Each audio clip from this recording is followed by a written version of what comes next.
And it is against this backdrop, Kenyans know that the government of Kenya negotiated the G2G government to resolve the problem created by Mr. Odinga and his handshake brother and partner just before the last elections.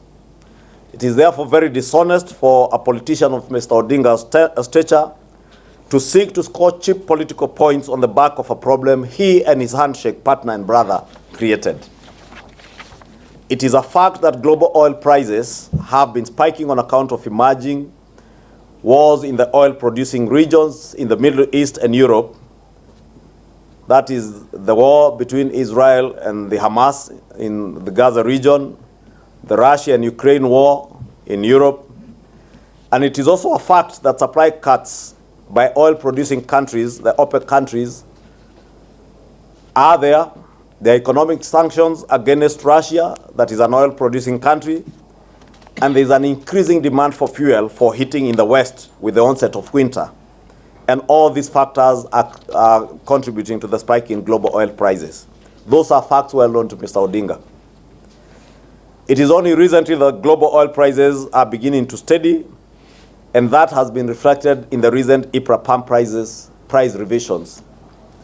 Not to mention sound macroeconomic policies that have been instituted by this administration that have enabled in the last IPRA review utilization of the Fuel Stabilization Fund to stabilize prices and avoid the consistent hike in prices consistent with the global rise in prices. Also, Mr. Odinga's repeated suggestion that Kenya sources oil products for Uganda is factually incorrect. Kenya does not import oil products on behalf of any of its neighbors. The G2G oil deal does not influence Uganda's oil imports, as Uganda independently procures its oil products and only uses our port of Mombasa to transship their products through Kenya's pipeline. Therefore, the assertions we heard this morning from Mr. Odinga saying that Uganda has problems with the G2G arrangement with Kenya, and indeed Mr. Odinga had the audacity to drag Uganda's President Yoweri Museveni's name in his shadow boxing of the Kenya Kwanza regime, and we want to call on him to respect presidents of our neighboring countries and not to drag them into his cheap politics and his rumor mills. There was also an assertion that the landing cost of oil products in our neighboring nations, and he specifically mentioned the nation of Tanzania and Uganda, are cheaper than Kenya. That is another flat lie, and Mr. Odinga knows it. Because you only need to Google and you'll see the landing cost of fuel in Kenya is the cheapest in the region.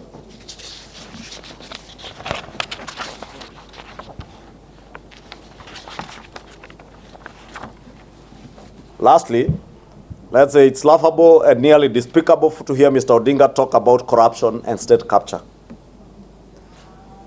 Clearly, this is a case of the pot calling the kettle black.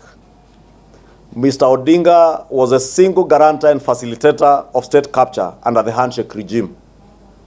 He knows too well how he underwrote and insured the merchants of state capture and the lords of corruption that led our country to the abyss of corruption in the name of subsidies that Kenyans continue to pay dearly to date. And indeed, all these members of parliament can confirm part of what we are considering now in the House, the supplementary estimates, the first supplementary estimates of the first budget of the Kenya Kwanza administration include a figure of 4 billion shillings to settle part of the last bills of the fuel subsidy that Mr. Odinga and his handshake partners attempted to use to persuade Kenyans to vote for their regime, and that the guys that they were subsidizing fuel for them. It is this economic burden that was left on the people of Kenya that President William Ruto and the Kenya Kwanza administration has been dealing with over the last 1 year. Through sound macroeconomic policies, this administration has been able to stabilize our economy. At least now we can see some light at the end of the tunnel from the deep and dark hole of a huge debt burden that was left by the handshake regime, or rather where we were left in that deep hole that was extremely dark, and there was no light at the end of the tunnel, or even looking up from that hole, you could not see any light.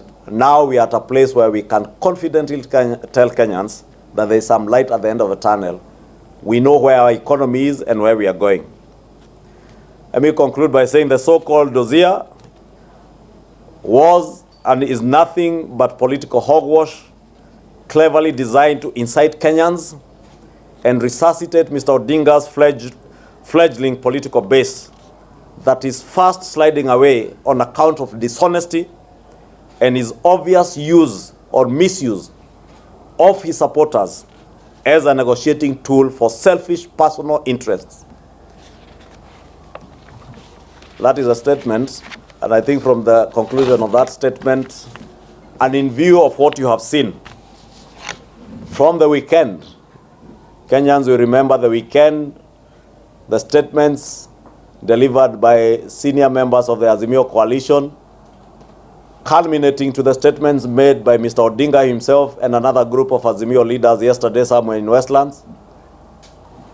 And the so-called dossier, which we are saying is nothing but political hogwash, is a well-choreographed campaign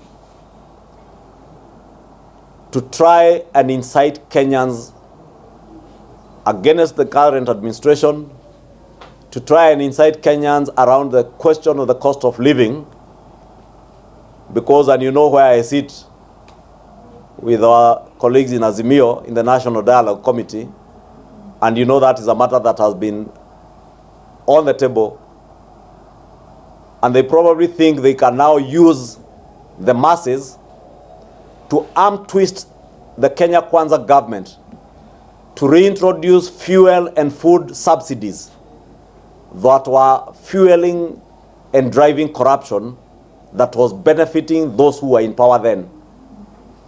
And because some of them had planned and knew the plans they had to perpetuate that culture of subsidies, especially around fuel, they imagined that they can use either the dialogue process or the hogwash that we have seen being billed as dossiers to blackmail government to institute or to carry on with the state capture charade of subsidizing fuel.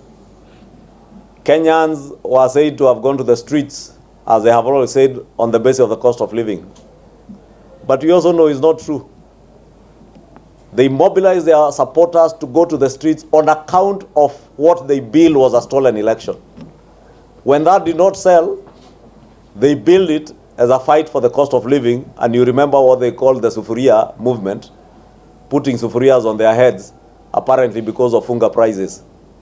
The desperation you see with Mr. Odinga today and his ilk is because they can see and they can attest when they walk into supermarkets, the price of unga has gone down from a high of 230 shillings per 2 kg bag to a low of 145. Some brands as well as a 135. Part of the most expensive brands in the country now are going at 157 to 162 from 240 shillings only 6 months ago. We understand Mr. Odinga's desperation, but we want to ask him to be honorable enough and to be honest enough with his supporters and with Kenyans. Asanteni. Kama kuna mtu wa kuongeza Kiswahili ama ingine.